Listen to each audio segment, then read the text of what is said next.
Boa noite a todos do Ministério Koinonia Jovem. É um prazer para mim estar aqui com vocês e acredito que esse será um bom tempo que nós vamos passar estudando o tema do liberalismo teológico, algo bastante relevante para o nosso tempo.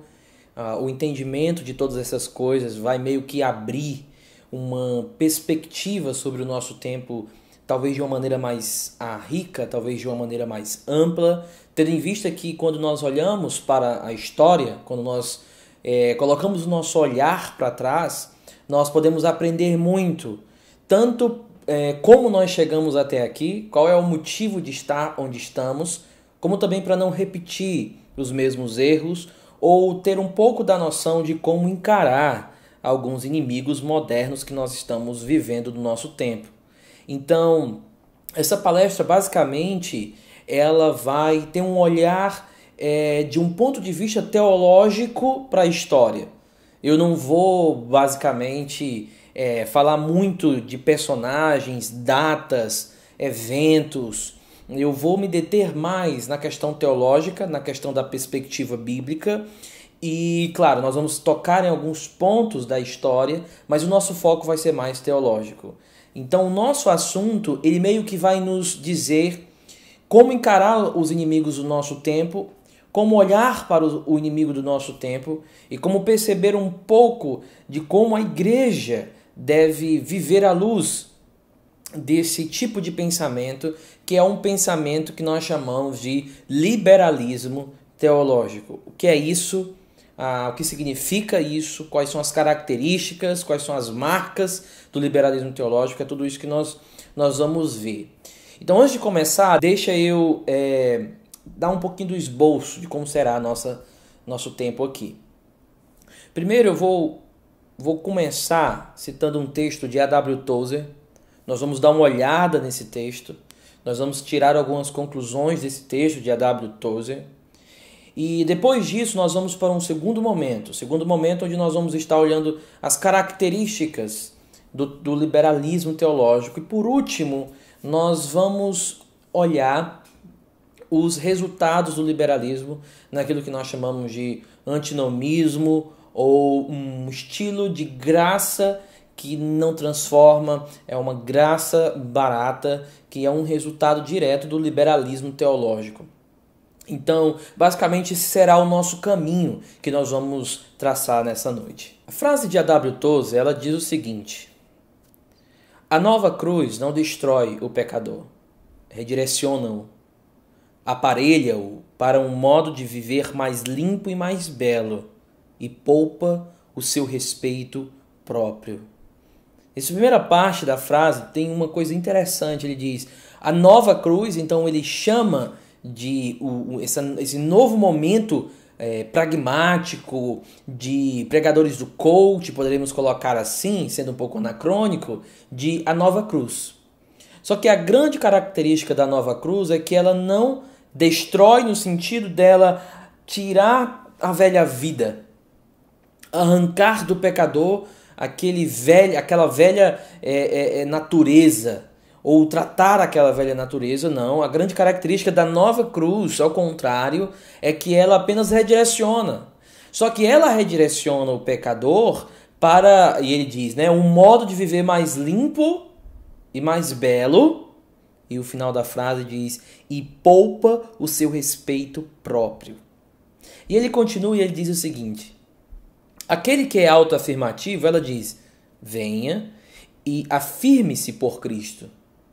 Ao egoísta diz, venha e exalte-se no Senhor. Ao que procura viva emoção diz, venha e goze a vibrante emoção do companheirismo cristão. Perceba que o que A.W. Tozer está dizendo para nós é que a nova cruz, ela apenas traz autoafirmação para o pecador.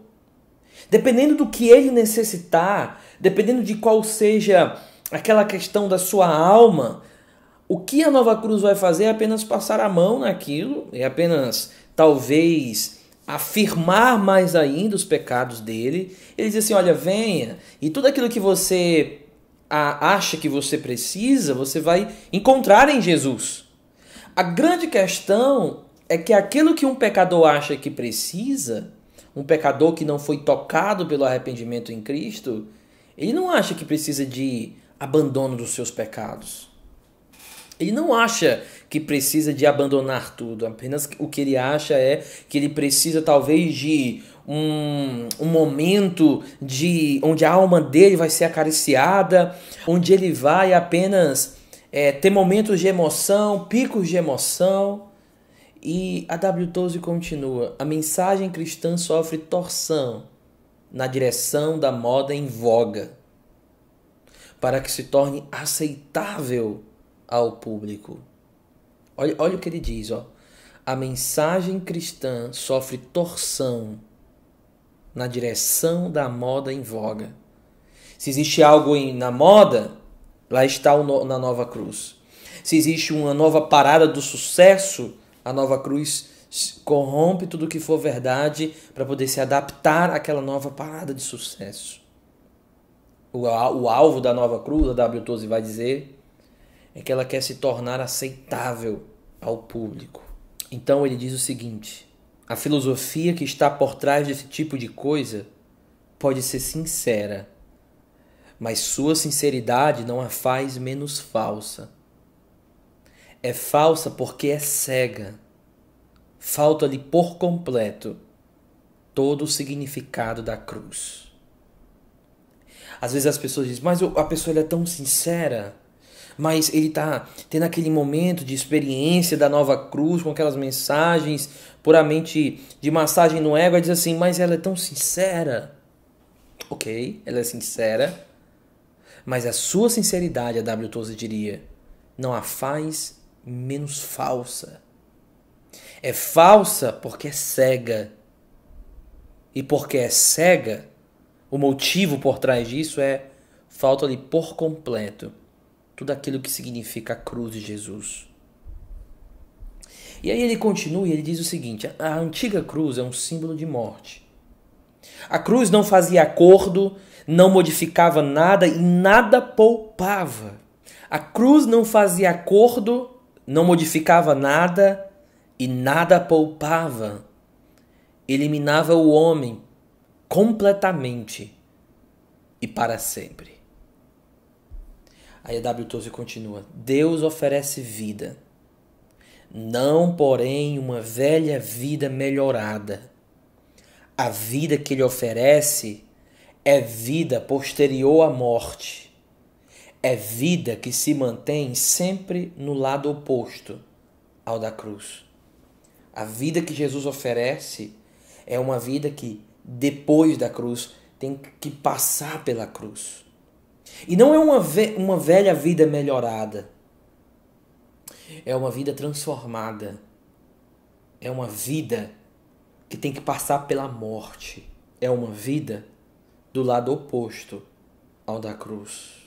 O que a W12 está nos dizendo quando ele faz esse paralelo entre nova cruz e a velha cruz? Que paralelo é esse que nós podemos observar aqui nessa frase? Essa dicotomia velha e a nova cruz ela é importante porque o Tozer ele não chama a nova cruz de outro nome. Ele faz questão de chamar a nova cruz. Isso é uma característica muito importante de se notar.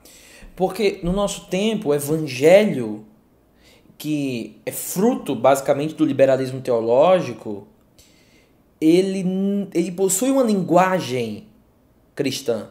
Ele possui um linguajar bíblico, entre aspas. Ele conhece o dicionário gospel da parada. Então, muitas vezes, eles vão chamar cruz aquilo que, na verdade, não é cruz, mas eles vão chamar de cruz.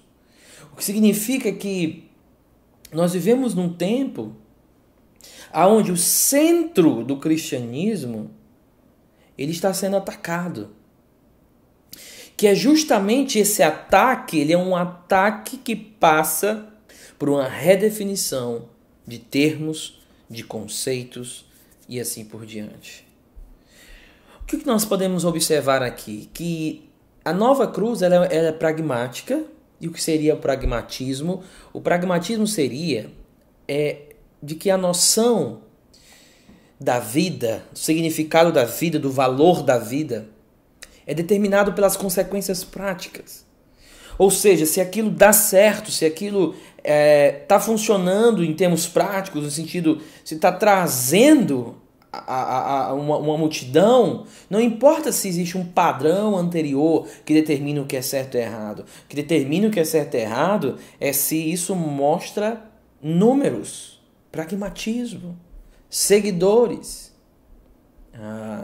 pessoas cada vez mais seguindo esse povo.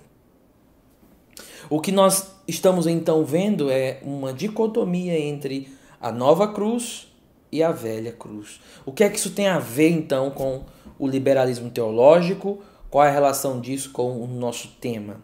O que tem a ver é que todo o movimento que aconteceu, basicamente ali no final do século XVIII, onde havia até uma reconfiguração do mundo por meio de um incipiente iluminismo acontecendo, isso tudo trouxe um novo olhar, uma nova forma de encarar a igreja e os pilares da fé, que nós chamamos de liberalismo teológico. É difícil, de alguma forma, traçar uma linha de onde tudo começou. Alguns acreditam que começou com Friedrich Schleiermacher, mas dizer um ponto onde tudo isso começou talvez seja um pouco infantil, tendo em vista que o movimento histórico ele é bastante difícil de rastrear as suas raízes. O que nós podemos dizer é que o liberalismo teológico era um fruto do seu tempo, um fruto de tudo aquilo que estava acontecendo em termos modernistas, onde o centro do mundo antigo era a tradição, era Deus de alguma forma, a Igreja Católica de alguma forma. Então a virada para um movimento mais moderno era que o homem passa a ser o centro de tudo e ele está então meio que liberto de tudo aquilo que prendia ele de ser quem ele era. A religião, tradição, então ele está sofrendo essa libertação, esse liberalismo de certas tradições, de certos espíritos de sua época.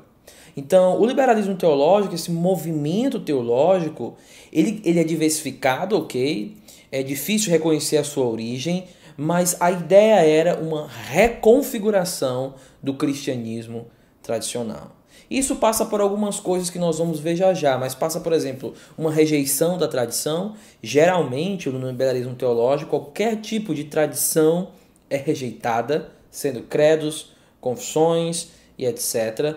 Passa também pela um pragmatismo, agora o que importa é um cristianismo social, uma negação de autoridade, aí você vai ver a autoridade da Bíblia sendo negada, sendo colocada em xeque. Então, a grande forma de você entender o liberalismo teológico seria uma reconfiguração do cristianismo tradicional, onde agora o cristianismo moderno ele se torna aceitável ao seu tempo, rejeitando tradições, chamando-as de antiquadas, chamando as raízes de antiquadas e agora reconfigurando o cristianismo como sendo algo simplesmente social e simplesmente ali servindo ao povo de sua época sem tocar na ferida, no pecado, alguma coisa que possa incomodar eles ali. A regra do liberalismo teológico seria então a adaptação, moldar-se ao momento histórico que estava se vivendo e rejeitar completamente qualquer tipo de tradição.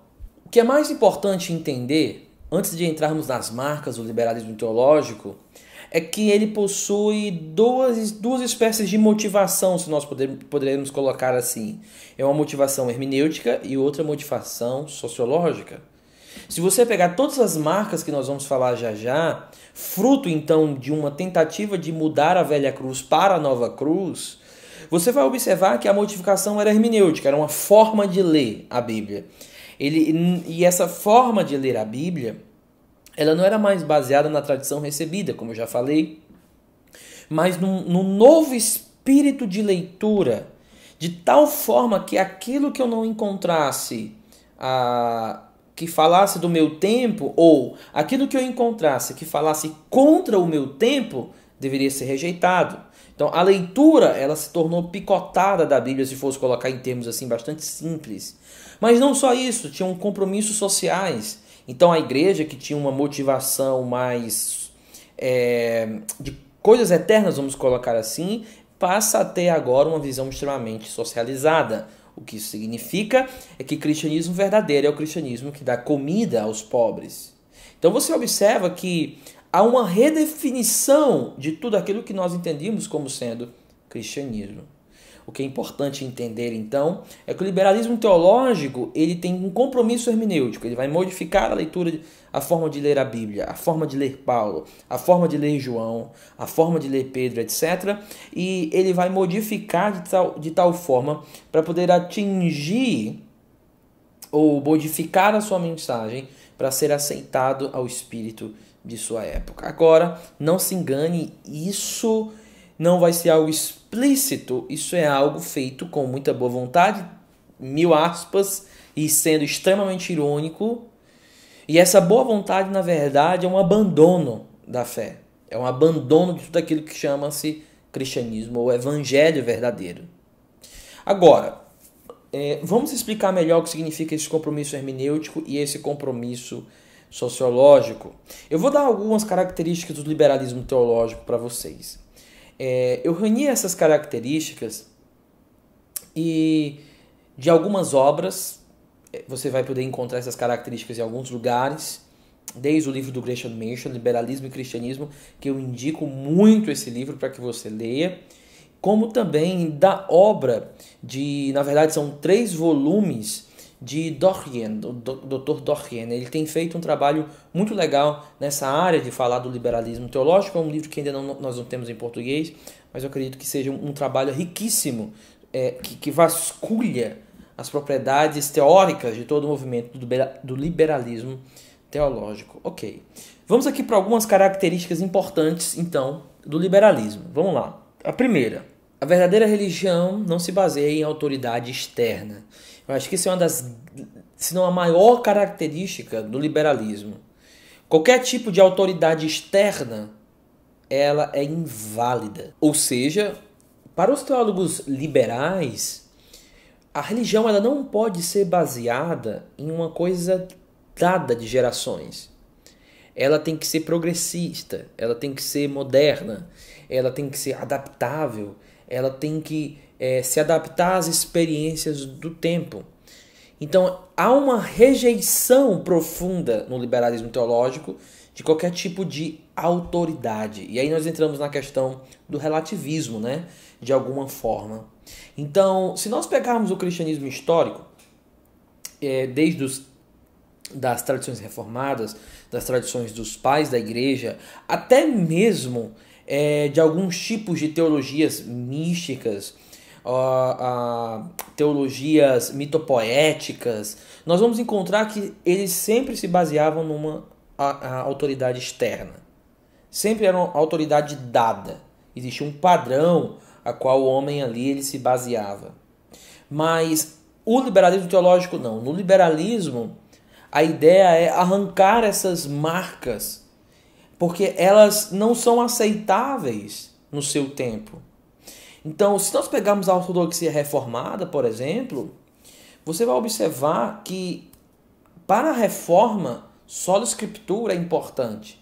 Por quê? Porque não importa o tempo, a autoridade vai ser externa.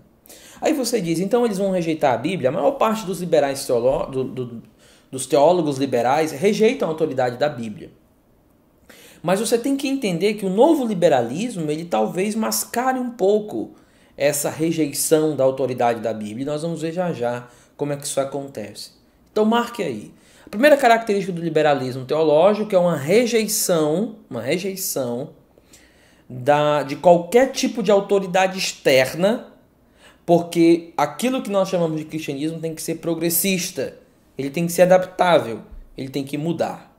Segunda característica do liberalismo teológico é que é um movimento de reconstrução social.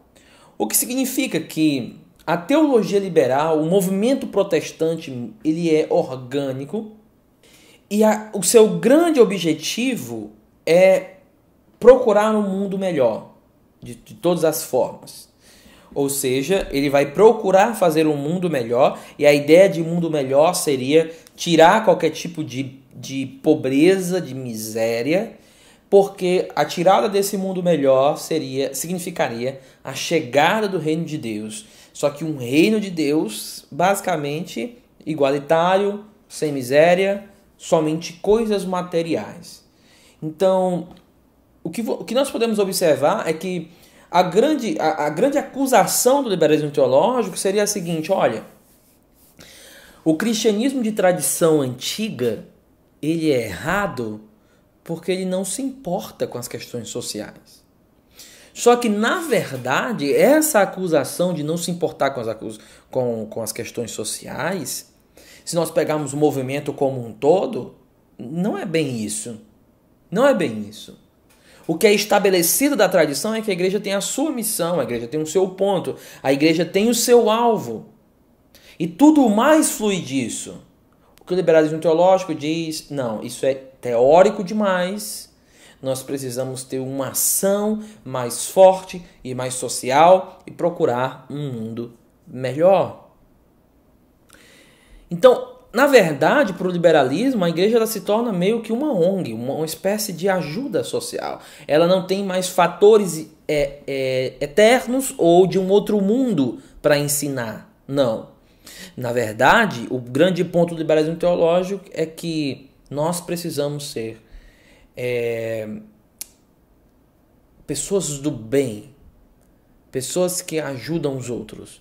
E isso seria evangelho. Ok. Terceira característica do movimento do liberalismo teológico: o cristianismo deve ser relevante. Então nós já falamos sobre essa rejeição da tradição, dessa tentativa de procurar agora ter uma ênfase de reconstrução social. Agora o terceiro ponto é que o cristianismo deve ser relevante. As pessoas devem acreditar de forma fácil no cristianismo. E como é que isso vai ser feito? Vai ser feito da seguinte forma: o liberalismo vai ter um compromisso com a razão e experiências individuais, e que o cristianismo seria um modo de viver ético, mas sem ofender aqueles que vivem de outra forma. Basicamente, o liberalismo, você pode observar que não foi apenas um movimento que negou milagres da Bíblia. Havia uma agenda por trás, e uma agenda, de alguma forma, bem pesada. Assim, a palavra de ordem para o liberalismo é: seja relevante. De alguma forma, seja relevante. E aquelas coisas que não parecem muito relevantes, elas devem ser colocadas de lado. Quarta característica do liberalismo teológico é: a verdade só pode ser conhecida através da mudança de símbolos e formas. E aqui é que vem o ponto. O liberalismo teológico, ele acusa de que aquilo que nós chamamos de pecado não pode ser universalizado. Porque pecado é um símbolo religioso. É um símbolo de uma religião específica, mas pode não ser o símbolo de outra religião específica. Nós não podemos pegar aquilo que nós chamamos de pecado e universalizar. Por quê? Porque os nossos símbolos da realidade não são a realidade. É o que nós escolhemos para criar alguma realidade. Colocando isso em termos, tentar ficar mais palatável, a ideia é que por trás de tudo, o que nós temos na verdade é qualquer proposição do cristianismo é apenas uma forma deles montarem a realidade deles, portanto não pode ser universalizada. Isso tem que ser, então, individualizado, dentro da sua própria religião, a gente lhe respeita, mas esse é o seu símbolo da realidade, não o nosso símbolo de realidade. Quinta característica: a controvérsia teológica é sobre linguagem, não sobre a verdade. E aqui vem um ponto crucial em toda a discussão. Para o liberalismo, a religião é linguagem. Para o liberalismo, a religião é linguagem. Como assim? Vamos colocar isso aqui em termos hermenêuticos, aqui vai ficar um pouquinho mais tenso, mas eu estou tentando deixar um pouco mais informal tudo. Imagine comigo quando eu digo assim: olha, isso que você cometeu foi pecado. O liberal ele vai olhar e dizer assim: Pecado porque você chama isso de pecado. Aí você vai dizer, ok, mas eu chamaria de quê? Tá, você pode chamar de pecado. Mas nunca esqueça que você está usando essa linguagem aí, mas ela não expressa tudo que aquilo é. Na verdade, você precisa agora entrar nos níveis mais profundos da linguagem. Então, o que seria pecado? Pecado é quando você deixa que alguém diga quem você é. Pecado, na verdade, é você achar que você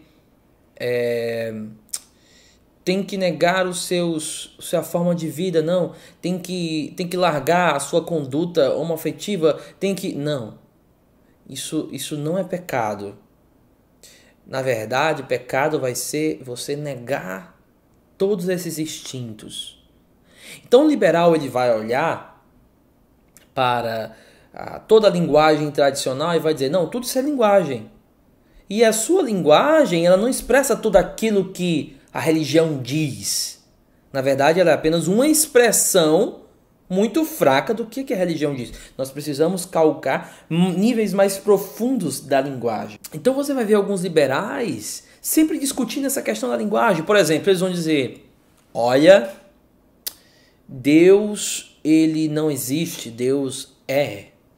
E porque Deus é, nós vamos ter que pressionar todas as áreas da existência para poder encontrar ele dentro do nosso interior. E eles começam a trabalhar numa linguagem extremamente metafórica, mas que mascara uma descrença na palavra revelada.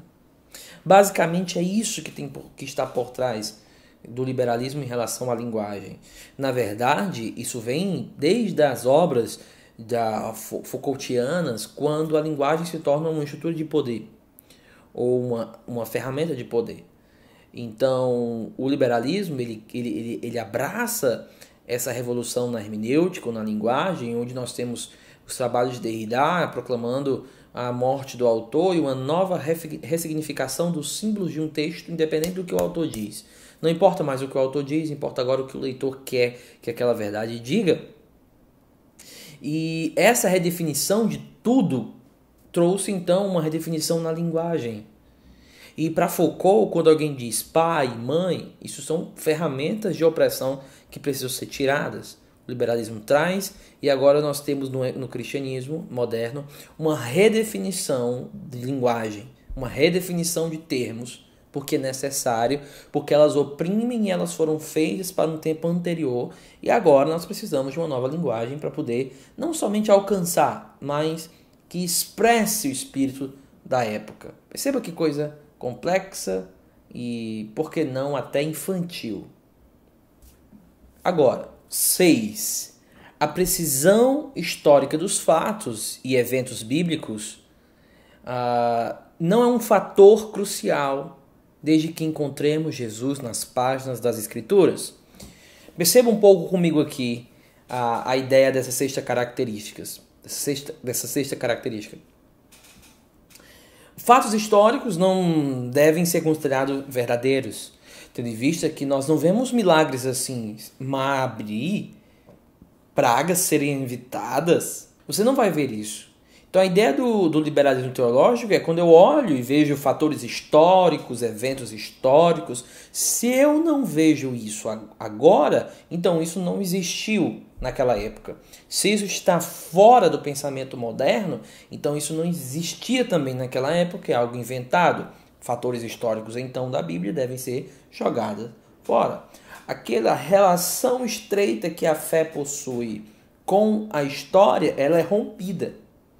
Então, quando a Bíblia diz, aí eu estou pegando aqui o Gresham Machen, quando a Bíblia diz assim, Cristo morreu, história, pelos nossos pecados, teologia, as duas coisas estão juntas, eu não posso tirar isso, não posso jogar uma coisa fora, é uma conclusão direta, ligada uma com a outra, mas o que o liberalismo teológico faz é tirar isso.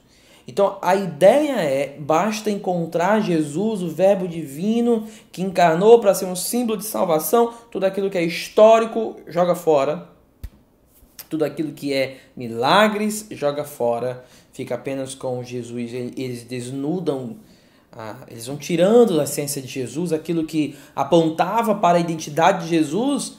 Interessante que para o liberalismo teológico não tem importância. Só que na hora que eu não dou importância para as coisas que me ajudam a entender a identidade de Jesus, eu acabo perdendo o próprio Jesus. Então, essa redefinição de Gênesis de 1 a 11, a falta de historicidade em vários eventos bíblicos, Jesus não andou sobre as águas, tudo isso foi invenção, mas não importa, porque o importante é chegarmos ao Jesus além da letra. Nós vemos isso muito no nosso tempo, esse desprezo pelo fator histórico da Escritura, e um linguajar até muito bonito para alguns, né, sobre Jesus, importante é isso, é a luz, é a fonte, é o sol que vem sobre nós, mas não o que ele fez necessariamente, mas aquilo que nós denominamos que ele é. Porque o que ele fez diz lá na Escritura, só que outros vão dizer, não, ele não fez isso, isso foi invenção. Mas nós temos que ir atrás do Jesus verdadeiro. Você já deve ter escutado a linguagem Jesus histórico, né? A ideia de Jesus histórico é que o Jesus da Bíblia ele está misturado com Jesus fabricado pelos apóstolos. E agora eu tenho que desvincular esse Jesus fabricado e encontrar o Jesus histórico. E para isso, como é que eu encontro o Jesus histórico? Pelas próprias páginas da Escritura. Mas como? Simples. Vamos cortar, picotar tudo aquilo que nos parece ser uma invenção apostólica e encontrar o Jesus histórico. Jesus ressuscitou, invenção apostólica, corta. Jesus morreu numa cruz e ele nos perdoou, trouxe redenção, expôs principados e potestades. Não. Isso é acrescentado, foi algo acrescentado, corta. Perceba que eles começam a fazer essa divisão. Isso começou, principalmente na teologia paulina também, pela Escola das Religiões, pelo Albert Richardson. Então você tem Schweinsteiger, você tem muitos teólogos, principalmente alemãos, que eles começam dizendo o seguinte, olha, pegue Paulo, por exemplo. Paulo coloca muitos conceitos gregos dentro da Bíblia. E o que nós precisamos fazer é tirar esses conceitos bíblicos que Paulo coloca e tentar agora encontrar o Jesus não fabricado por Paulo, mas o verdadeiro. Qual é o Jesus verdadeiro? Aquilo que se assemelha mais com o espírito da nossa época, com o mundo pós-moderno ou o mundo moderno. Sétima característica do liberalismo é a verdadeira religião é o caminho de Cristo e não a doutrina específica.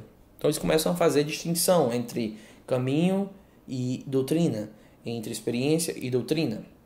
O cristianismo histórico, a doutrina ela é importante porque é o corpo de doutrina, é aquilo que forma o fundamento da nossa fé, que nos forma como comunidade.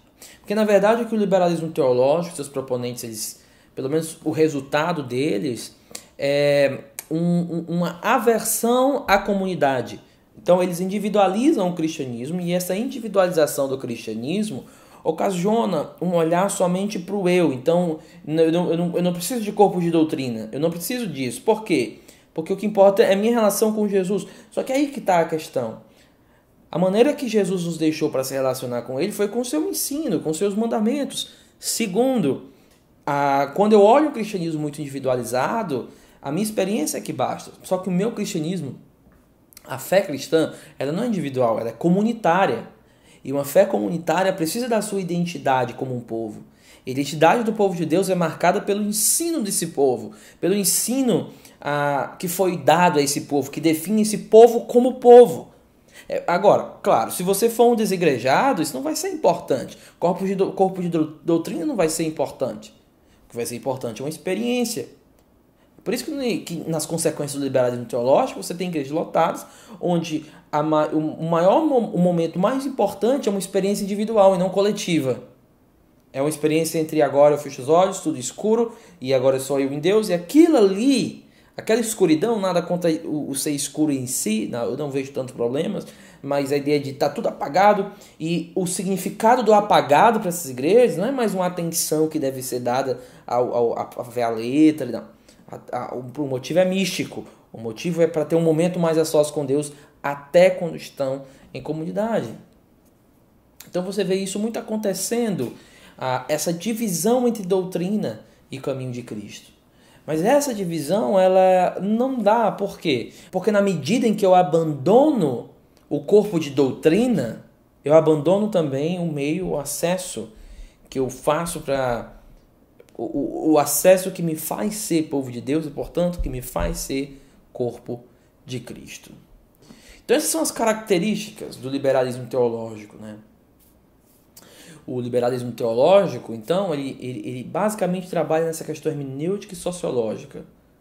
Nós vamos olhar para a Bíblia de outra forma, rejeitando tudo aquilo que é estranho ao nosso tempo, e vamos reduzir o cristianismo a questões éticas. Vamos reduzir o cristianismo a questões éticas, entre aspas, porque a redução é drástica. É uma redução a um cristianismo apenas paz e amor, adaptável e progressista. Esse é o liberalismo teológico.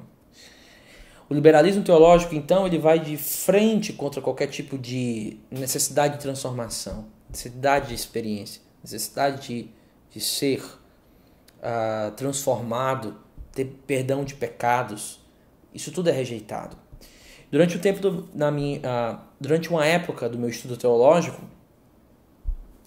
eu estudei muito Calbart da Neo-Ortodoxia, teve um papel muito importante numa resposta contra tudo isso que nós vimos. Mas comecei a estudar também muito liberalismo teológico, muitos escritores, e isso trouxe muitas sementes de dúvidas na minha mente do cristianismo. Até que eu li Franz Schaeffer e eu li o livro do Gresham Machen, Liberalismo e Cristianismo. E a tese do Machen é muito importante. A tese dele é simples, ele diz somente isso, cristianismo não é liberalismo. Por que isso é importante? Porque na medida em que os teólogos liberais eles afirmam isso é cristianismo, não. Isso não é cristianismo, historicamente, biblicamente. É uma outra religião. E eu percebi que não era um problema no cristianismo, mas a redefinição. Eles estavam perdendo a identidade do que era ser um cristão. Então, liberalismo não é cristianismo. Não é. E o que nós precisamos entender é que quando alguém abraça pontos do liberalismo, você pode observar que o que vai estar ali por trás, na verdade, é um progresso de abandono histórico da fé, de abandono do corpo de doutrinas da nossa fé. Agora, qual o resultado de tudo isso para o nosso tempo? É o que eu chamaria de evangelho da graça insuficiente, ou do antinomismo. Bom, o que seria o antinomismo? Ora, se eu não tenho mais não é questão de pecado, mas de autoafirmação em tudo, então eu posso pecar, eu posso, na verdade, me autoafirmar em todo tipo de sentimento, de experiência que eu queira ter. Então é isso que nós chamamos de antinomismo total, né? A pessoa ela rejeita qualquer tipo de lei, autoridade externa, não só em termos intelectuais, mas em termos de modo de vida. E ela se torna agora uma espécie de totalmente sem lei. Então isso seria o antinomismo. O resultado disso é pessoas que pregam uma afirmação total de todos os tipos de práticas imorais, redefinindo essas práticas como sendo práticas de uma experiência de si em si mesmo para alcançar uma espécie de libertação para poder viver a plenitude da vida. Existe o antinomismo parcial, onde eles vão dizer, olha, não estou dizendo que você pode sair pecando por aí nessas práticas. O que eu estou dizendo é que você pode ser assim aqui dentro da nossa comunidade da fé, mas desde que isso não degrina você mesmo como pessoa. Olha a linguagem, desde que isso não mexa com a sua identidade de ser e, na verdade, você não esteja se estragando Cuide do seu corpo, cuide das suas emoções. Isso é o antinomismo parcial. Ambos têm a mesma coisa. Eles rejeitam um padrão de vida, uma autoridade externa. Nós temos um antinomismo positivo. Esse é interessante, né? Como é que pode ser positivo? Mas é por conta de uma frase do Martyn Lloyd-Jones, que ele diz que se você pregar o evangelho de uma forma fiel, vão te chamar de antinomiano. O que Martyn Lloyd-Jones estava dizendo é que o evangelho para a salvação, ele realmente não pede nada. Nada. Apenas fé em Cristo. Então essa é uma forma positiva. Ele não está dizendo que você vai sair daí pecando. Ele está dizendo que o evangelho não pede nada. E seria o que nós chamamos de antinomismo positivo. Mas o que nós vivemos no nosso tempo são redefinições. Redefinições do que é ser fiel. E a grande pergunta que a gente tem que fazer é: e nós? E como viveremos? E aí eu gostaria de encerrar falando um pouco disso. A minha conclusão é: como nós vamos enfrentar isso? Ou, na verdade, olhando de forma para o nosso coração, como é que anda o liberalismo aqui dentro? A luta para expulsar essa tentativa de autossuficiência e autossoberania que mora aqui. Extravasada na tradição do liberalismo teológico, mas que é uma luta constante nos nossos corações. Dietrich Bonhoeffer, ele também fez uma dicotomia entre graça barata e graça preciosa.